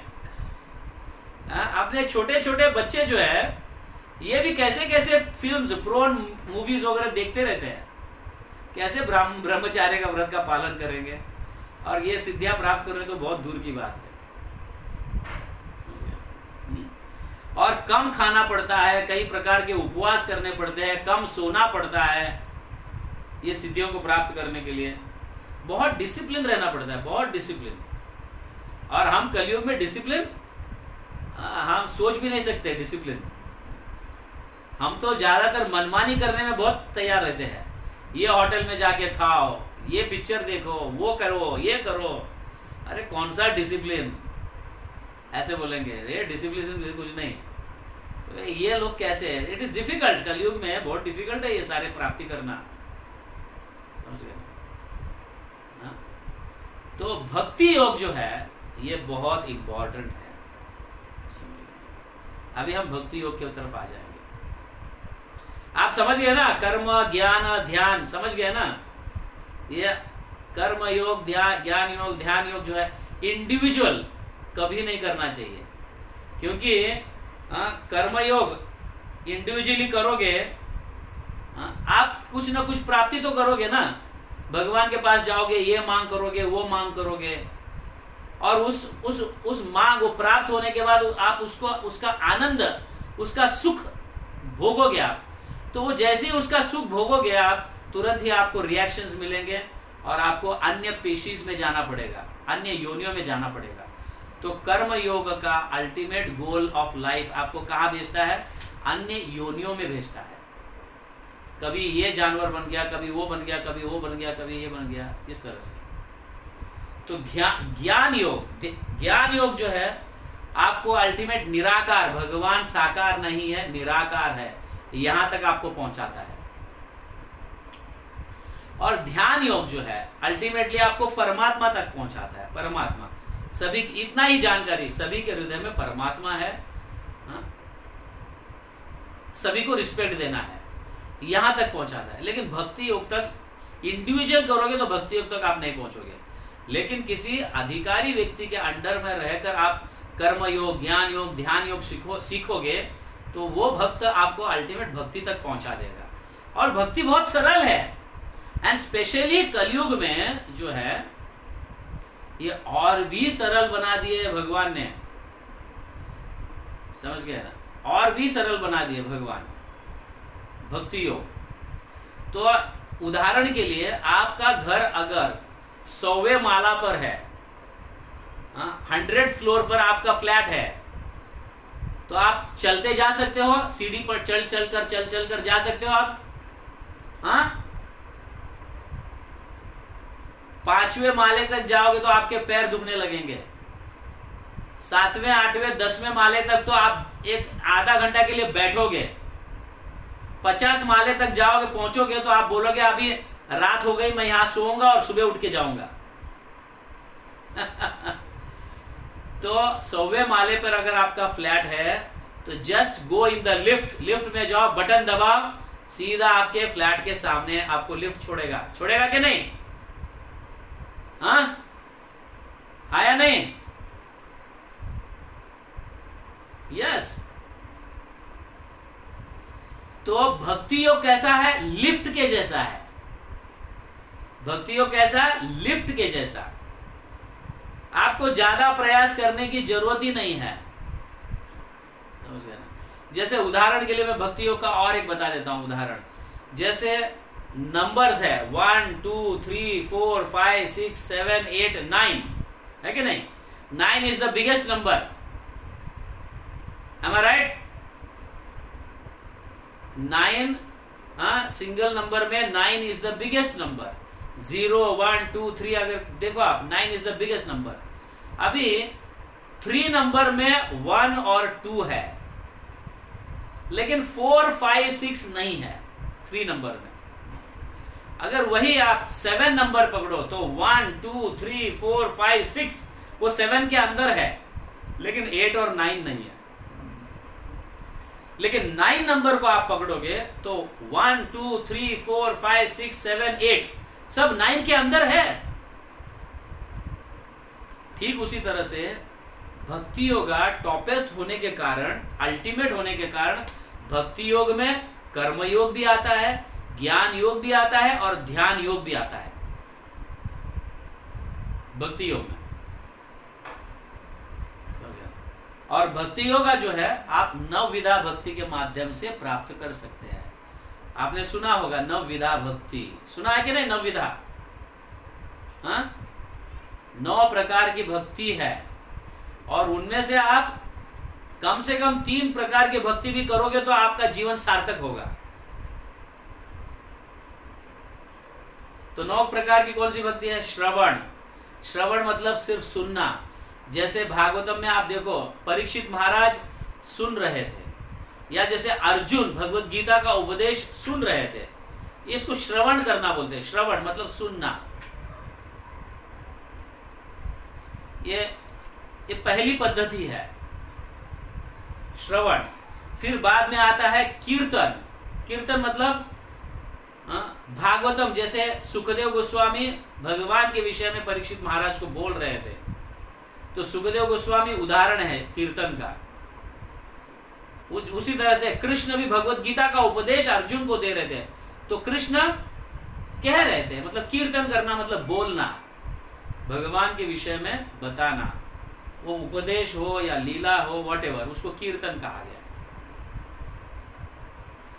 और स्मरण, तीसरी नवविधा पद्धति की तीसरी पद्धति है स्मरण करना, भगवान का स्मरण करना।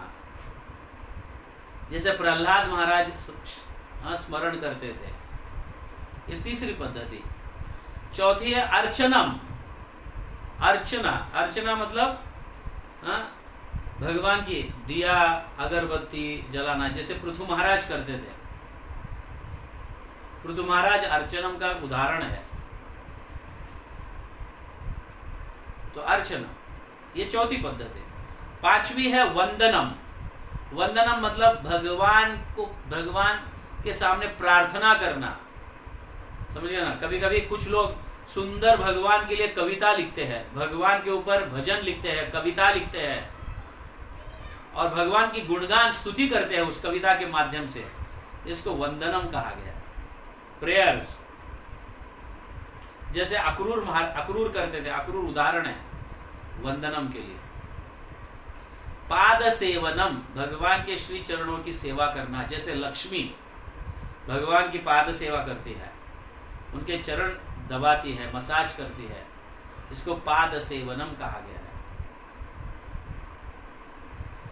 दास्यम, जैसे हनुमान उदाहरण है। दास्यम भगवान के दास बनकर रहना, उनकी आज्ञा का पालन करना, वो जो कहते हैं वो कार्य को करना, ये दास्यम है। दास्यम। साख्यम मतलब भगवान के सखा बनना, मित्र बनना, अर्जुन के जैसा, ये साख्यम है।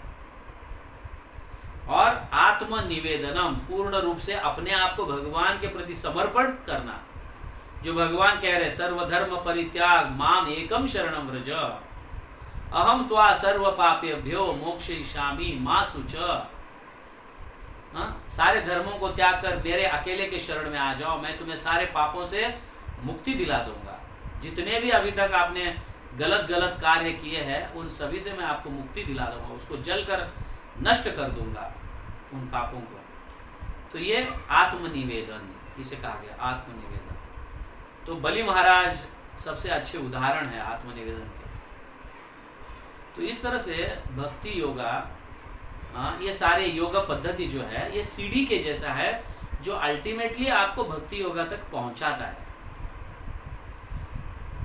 कुछ लोग जो है अज्ञान लोग आपको मिसगाइड करते हैं, नहीं नहीं मैं तो कर्मयोगी हूं, आप भी कर्मयोगी बनो। भगवान कहते हैं कर्मयोग करने के लिए, समझ गया ना।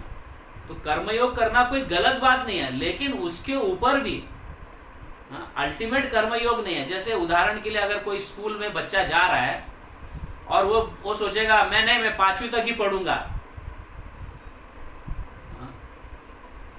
तो उसका मतलब क्या है? It is just waste of time, waste of energy, waste of money.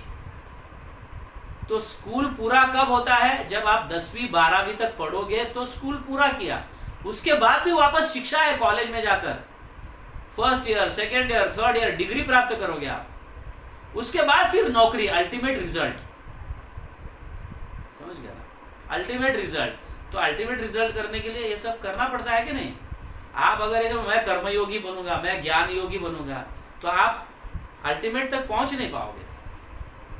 इसलिए ऐसे मिसगाइड करने वाले लोग भी बहुत हैं जो आपको सिर्फ कर्मयोग बनाकर रहेंगे, या ज्ञान योगी या ध्यान योगी। भक्ति योगा तक पहुंचाने के लिए वो भक्त ही कर सकते हैं जो भगवत गीता के विषय में पूर्ण रूप से अच्छी तरह से जानकारी है, वो व्यक्ति आपको भक्ति योगा तक पहुंचा सकता है। और कैसे करना है क्या नहीं वो अच्छी तरह से गाइड भी आपको कर सकता है, क्योंकि भगवान यही चाहते हैं। इसीलिए तो आखिर में वो कह रहे सर्वधर्म परित्याग माम एकम शरणम व्रज, मतलब भक्ति योग। मन मना भव मद भक्तो मध्याजी माम नमस्कुरु, मेरा भक्त बन मेरा मुझे नमस्कार कर, मेरी प्रार्थना कर। ऐसे ऐसे भगवान स्वयं कह रहे मन मना, मुझ में मन लगा, मन मना भव मद भक्तो, मेरे भक्त बन, मध्याजी माम नमस्कुरु, मुझे नमस्कार कर। ऐसे तो ultimate goal of life is to become a devotee of Krishna. भगवान के भक्त बनना ये जीवन का सार्थकता है। कर्मयोगी बनना या ज्ञान योगी बनना, ध्यान योगी बनना ये जीवन का सार्थकता नहीं है। भक्ति योग बनोगे तो अब नेचुरली आप कर्मयोग भी करोगे, ज्ञान योग भी करोगे, ध्यान योग भी करोगे। जैसे 1 नंबर से लेके 9 नंबर तक, 9 नंबर सबसे बड़ा है और उसके अंदर सारे नंबर समावित है, इंक्लूड है उसके अंदर। उसी तरह से भक्ति योग में कर्मयोग, ज्ञान योग, ध्यान योग ये इंक्लूड है।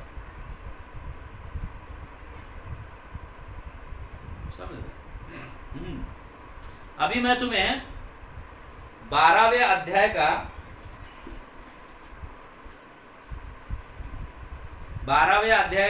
8 श्लोक से लेके 14 श्लोक तक मैं आपको पढ़कर बताऊंगा, तो आपको पता चले कि क्या कहा है इसके अंदर। आप भी पढ़ सकते हो अपने घर में खोलकर।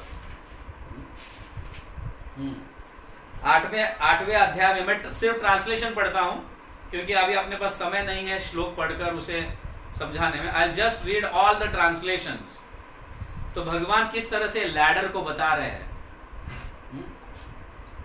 क्या कह रहे हैं भगवान। 8वां श्लोक निकालो अगर आपके पास भगवत गीता है तो, मैं इसे ट्रांसलेशन पढ़ता हूं। मुझ भगवान में अपने चित्त को स्थिर करो और अपनी सारी बुद्धि मुझ में लगाओ, इस प्रकार तुम निसंदेह मुझ में सदैव वास करोगे। क्या कह रहे भगवान? चित्त, अपना चित्त मुझ में लगाओ, तुम्हारी बुद्धि मुझ में लगाओ, निसंदेह ऐसे करने से तुम सदैव मेरे साथ रहोगे, मुझ में निवास करोगे, ऐसे भगवान कह रहे हैं। 12वें अध्याय के 8वां श्लोक। और 12वें अध्याय का 9वां श्लोक क्या कहता है, ध्यान से सुनिए। हे अर्जुन, हे धनंजय, यदि तुम अपने चित्त को अविचल भाव से मुझ में मुझ पर स्थिर नहीं कर सकते, अगर तुम चित्त को मेरे में नहीं लगा सकते हो, तो तुम भक्ति योग के विधि विधानों का पालन करो, rules and regulations at least follow करो। अगर तुम अपना मन मुझ में नहीं लगा सकते तो कम से कम रूल्स एंड रेगुलेशंस फॉलो करो। समझ गए? इस प्रकार तुम मुझे प्राप्त करने की चाह उत्पन्न करोगे। समझ गए ना? क्योंकि अल्टीमेट चित्त भगवान में लगना जरूरी है। भगवान में लगने से हम भगवान के साथ रह पाएंगे, भगवान के साथ निवास कर पाएंगे। अगर वो नहीं कर सकते तो कम से कम रूल्स एंड रेगुलेशंस फॉलो करो। ऐसे करने से आप फिर चित्त मुझ में लगा पाओगे। अगर आप डायरेक्ट अपना मन नहीं लगा पाते हो तो रूल्स एंड रेगुलेशंस फॉलो करो। तो आगे धीरे धीरे रूल्स एंड रेगुलेशंस फॉलो करोगे तो धीरे धीरे आपका मन मुझ में लग जाएगा, धीरे धीरे। ओके, आगे फिर वापस क्या कहते हैं? यदि तुम भक्ति योग में विधि विधानों का भी अभ्यास नहीं कर सकते, अगर रूल्स एंड रेगुलेशंस भी फॉलो नहीं कर सकते, तो मेरे लिए कर्म करने का प्रयत्न करो। अगर वो भी नहीं कर सकते तो ये करो, और ये भी नहीं कर सकते तो ये करो, ऐसा। तो कर्म करो। तो कर्म क्या है? क्योंकि मेरे लिए कर्म करने में तुम पूर्ण अवस्था को प्राप्त होंगे। तो धीरे धीरे आप पूर्ण अवस्था को प्राप्त होंगे। दैट मीन्स कर्म जो है, क्या कहा जा रहा है? मन अगर चित्त में लगा नहीं है तो आप क्या करो? नियमों का पालन करो। समझ गया? नियमों का पालन करो। नियम का पालन भी नहीं करते तो कम से कम कर्म करो मेरे लिए, ऐसा। तो आगे वापस क्या कहते हैं देखो, यदि तुम यह अभ्यास भी नहीं कर सकते, मतलब कर्म, तो ज्ञान के अनुशील में लग जाओ। लेकिन ज्ञान से श्रेष्ठ ध्यान है, और ध्यान से भी श्रेष्ठ कर्म फलों का परित्याग है। तो ऐसे त्याग से मनुष्य को मन शांति की प्राप्ति होती है। देखो, एक एक क्या किसके ऊपर है, क्या किसके ऊपर है, क्या किसके ऊपर है, इस तरह से बता रहे। इंडिविजुअल पूर्ण अपने आप में पूर्ण है ऐसे भगवान नहीं बता रहे। ये समझना बहुत जरूरी है हमें। कर्मयोग इंडिविजुअल नहीं है, आपको पूर्णता नहीं देगा। ना ज्ञान आपको पूर्णता देगा, ना ध्यान पूर्णता देगा। समझ गया ना?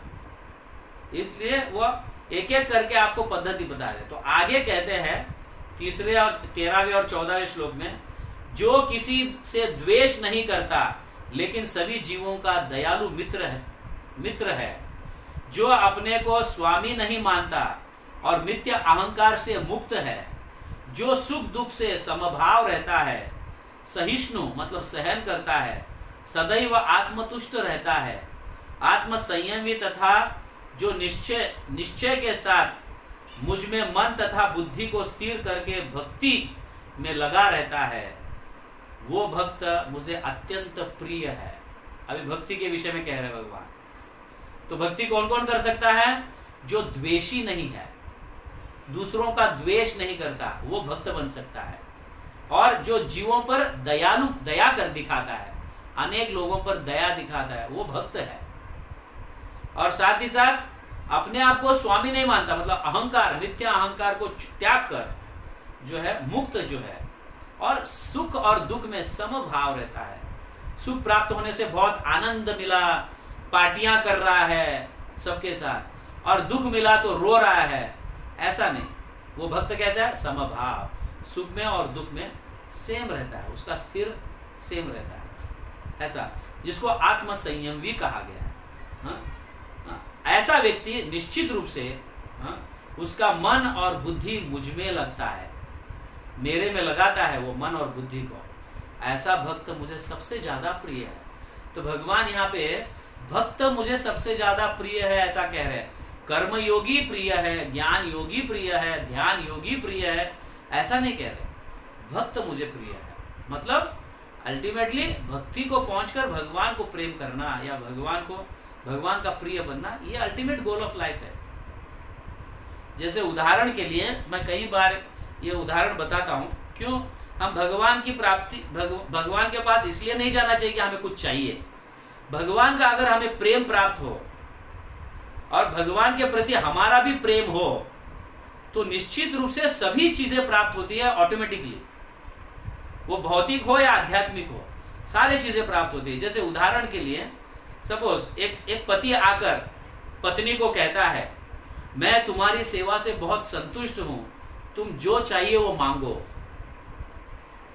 पति अपने पत्नी की सेवा से, जैसा पति ऑफिस से आता है तो उसको गिलास में पानी, ठंडा पानी या शरबत, ऐसा अच्छी तरह से सेवा करती है, तो पति बहुत खुश हो जाता है और कहता है पत्नी को कि मैं तुम्हारी सेवा से बहुत संतुष्ट हूं, तुम जो चाहिए वो मांगो। तो पत्नी को जब ऐसा पति कह रहा है, मतलब आप सोच सकते हो कि उसकी कैपेसिटी क्या होगी, जो चाहिए वो मांगो। अगर पत्नी की मूर्खता ऐसा है कि अभी फिलहाल मुझे सर्दी हो गया, एक हैंकरचिफ ला के दो, तो क्या होगा? पति अपने सर को हाथ लगाएगा, अरे मैंने बोला था तुमको जो चाहिए वो मांगो, मेरी औकात तुमने सिर्फ हैंकरचिफ तक ही दिखाई। मांगना है तो 10 तोला सोना मांगना चाहिए, 7,000 की साड़ी मांगनी चाहिए या अच्छा बंगला मांगना चाहिए। मांगी तो मांगी, क्या मांगी? एक हैंकरचिफ मांगी, मेरी इज्जत निकाल दिया। पति को तो ऐसा ही लगता है कि जब वो कह रहा है कि तुम्हें जो चाहिए वो मांगो, मैं सेवा है। लेकिन सही में मांगना क्या चाहिए? पति तुम्हारा प्रेम दे दो। पति को अगर प्रेम मांगोगे ना तो उसके अंदर साड़ी भी आ गया, बंगला भी आ गया, बच्चे भी आ गए सोना भी आ गया, सब आ गया कि नहीं? हाँ, पति से प्रेम मांगोगे तो सब कुछ आएगा ना। तो उसी तरह से भगवान के पास जाकर हम अनेक प्रकार की चीजें मांगते हैं। भगवान मेरा धंधा अच्छा चले, भगवान हमें ये प्राप्त हो, भगवान हमें, हम भगवान से कभी ये प्राप्त मांगते नहीं, भगवान आपका प्रेम हमें प्राप्त हो। ये मांगने से भगवान सब कुछ ऑटोमेटिकली देते हैं, क्योंकि अपने प्रेमी को भगवान कभी दुखी देखना ही नहीं चाहते हैं। भगवान जिस पर प्रेम करते हैं उस प्रेमी को कैसे दुखी देख सकते हैं भगवान? प्रहलाद महाराज को हिरण्यकशिपु कितने प्रकार के दंड दिए, समझ गए ना? और एक बार तो ऐसे मतलब अंधेरे खोली में, अंधेरे रूम में डाल दिए जहां पे कोई पहुंच नहीं सकता। और प्रहलाद महाराज पूरे दिन उपवास किए, मतलब खाए नहीं, ना नाश्ता, ना लंच, ना डिनर। और प्रहलाद महाराज को भगवान देख रहे थे, मेरा भक्त कुछ खाया नहीं, इसलिए भगवान भी कुछ नहीं खाए उस दिन, पूरा उपवास किए।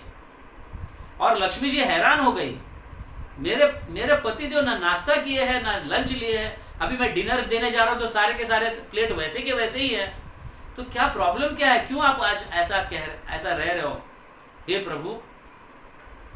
लक्ष्मी जब कहती है तो भगवान बताते मेरा भक्त भूखा है, वो खाया नहीं है तो मैं कैसे खा सकता हूं?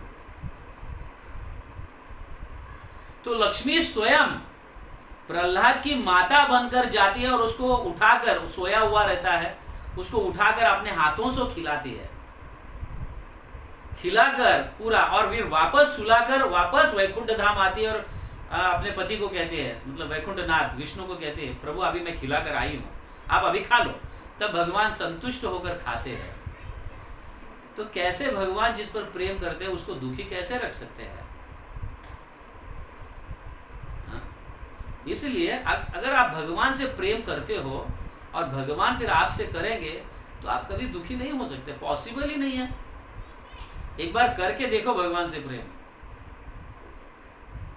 तो आपको पता चलेगा। क्या आपने पति से प्रेम किए हैं या पति पत्नी से प्रेम किए हैं? सच में ऐसा करके देखो तो इसका फल क्या होता है देख लो आप।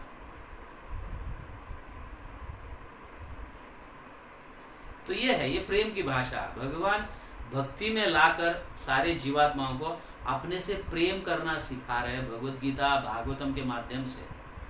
और जब हम भगवान से प्रेम करने लगे तो निश्चित रूप से हम सब सुखी हो जाएंगे, उसमें कोई डाउट ही नहीं है। तो ये है भक्ति योग। भक्ति योग मतलब भगवान से प्रेम करना सीखना। अभी ये प्रेम कैसा करेंगे, किस तरह का होता है, ये अगले सत्र में हम इसे सुनेंगे, जिसको हम practical application in our daily life. तो भगवत गीता प्रैक्टिकली अप्लाई करना बहुत बड़ी बात नहीं, एकदम आराम से कर सकते हैं, लेकिन हमें कुछ विधि प्रोसेस पता ही नहीं है। इसलिए हम बहुत ओ क्या डिफिकल्ट है, हाँ इसके कितना समय होगा क्या नहीं, ऐसा सोचने लगते हैं और करते ही नहीं। फिर बहुत इजी है भक्ति करना, कोई डिफिकल्ट नहीं। उसको मेंटेन करना डिफिकल्ट है, लेकिन भक्ति करना डिफिकल्ट नहीं है। अगले सत्र में आपको समझ, वो ऐसा था तो पहले ही हम लिए होते, इतना समय हमारा बीत गया, जवानी बीत गई, बूढ़े हो गए, ये हो गया, आप क्या करेंगे। Any how nothing is better than something is better than nothing. जब जाग गया समझो सवेरा हो गया। भले आप बूढ़े हो, जवान हो, जो भी हो, अभी अपनाओ लो, भक्ति को अपना लो, अपने जीवन को सार्थक अभी भी कर सकते हैं। समय कोई बीता नहीं है। Is it clear? तो सारे प्रकार के योग पद्धति समझ में आए? हाँ, तो क्या है? कर्म योग, ज्ञान योग, ध्यान योग, भक्ति योग। भक्ति योग अल्टीमेट है, क्योंकि आपको भगवान का प्रेम देता है। भक्ति योग भगवान से प्रेम करना सिखाता है, उनके आदेशों का पालन करना सिखाता है भक्ति योग। आपके पूरे चरित्र को बदल देता है भक्ति योग। आपके पूरा कैरेक्टर, नेचर सब बदल जाएगा, आपके मन के भाव में परिवर्तन होता है भक्ति योग। इसलिए भक्ति योग सबसे श्रेष्ठ है। तो भगवान भक्तों से प्रेम करते हैं, योगियों से प्रेम नहीं करते, हाँ? या ध्यानियों से प्रेम नहीं करते, या कर्मियों से प्रेम नहीं करते। भगवान भक्तों से प्रेम करते हैं। और भगवान जब भक्तों से प्रेम करते हैं तो भगवान को मतलब कैसे भगवान अपने भक्तों को तकलीफ दे सकते हैं? वो सह नहीं सकते हैं। एक दिन अगर भक्त खाना नहीं खाता है तो भगवान भूखे रहते हैं और ऐसी व्यवस्था करते हैं ताकि लक्ष्मी स्वयं जाकर उनको खिलाए। तो कैसे ऐसे भगवान कर सकते हैं? तो हम दुखी इसलिए है क्योंकि हम भगवान से प्रेम नहीं करते। ऐसे कई उदाहरण, ऐसे उच्च कोटि के भक्तों का उदाहरण है, समझ गए? ऐसे ऐसे उदाहरण है जो भगवान से प्रेम कर कर भी दुख को सह लेते हैं। अन्य लोगों के लिए, अन्य लोगों के सुख के लिए वो दुख को सहते हैं, स्व अपना लेते हैं। वो भगवान दुख नहीं देते, या कोई देवी देवता दुख नहीं देते, वो अपने आप को दुखी, अपना दुख को अपनाना चाहते। तक हमारे दुख से लोग अगर सुखी हो सकते हैं तो बहुत अच्छा है। इस तरह का भाव लोगों में उत्पन्न होता है। अभी तक तो हम स्वार्थी थे, भगवान के आदेशों का पालन करके हम निस्वार्थ बनेंगे और लोगों के लिए भक्ति प्रदान करेंगे। ये भक्ति योग आप दूसरे लोगों तक पहुंचा सकते हो, ऐसी भावना हम में आ जाती है जब हम भगवद गीता को पढ़ते हैं, भागवतम को पढ़ते हैं। तो इसीलिए भगवान 18वें अध्याय में ये कहते हैं, वो भक्त मुझे सबसे ज्यादा प्रिय है जो इस ज्ञान को अन्यों तक पहुंचाता है। भगवद गीता के ज्ञान को दूसरों तक जो पहुंचाता है वो भक्त मुझे सबसे ज्यादा प्रिय है। और जब सबसे ज्यादा प्रिय है वो भक्त कैसे तकलीफ में रह सकता है? पॉसिबल नहीं। कैसे दुखी रह सकता है? पॉसिबल नहीं है। इसलिए सुखी होने का सबसे बेस्ट मार्ग है भगवद गीता के आदेशों का पालन करो, तो हम बहुत जल्दी सुखी हो सकते हैं। और ऐसे कर्म भी नहीं करेंगे जो विरुद्ध है, जिसके कारण हमें पाप लगे, पाप लगने से दुख हो जाए। तो ये कर्मों का ज्ञान होता है ना हमें, कि ऐसे करने से ये ठीक नहीं है, हमें ये कर्म उल्टे पलट जाएंगे, इसलिए ऐसे कर्म करते ही नहीं है। तो सारे कर्म अच्छे होने लगते हैं, अकर्म होने लगते हैं, तो फिर व्यक्ति नेचुरली सुखी होगा। दुखी कैसे हो सकता है? अभी हम दुखी इसलिए क्योंकि हम अज्ञान में कई प्रकार के ऐसे कर्म कर चुके हैं जिसका फल हमें अभी भोगना पड़ रहा है। आप समझ रहे हैं? सो दिस इज भक्ति योग। तो डिटेल्स में हम भक्ति योग के डिटेल्स जो है नेक्स्ट सत्र में, नेक्स्ट सेशन में अच्छी तरह से समझेंगे। Okay, any questions? कोई प्रश्न है किसी को? वो हाथ ऊपर करे तो मैं उसको अनम्यूट कर दूंगा, तो आप प्रश्न पूछ सकते हैं।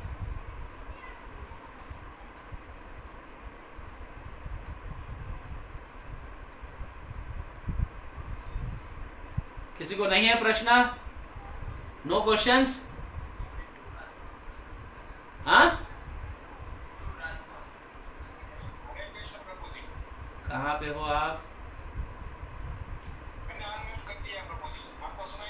हाँ अभी सुनाई दे रहा है, बोलो।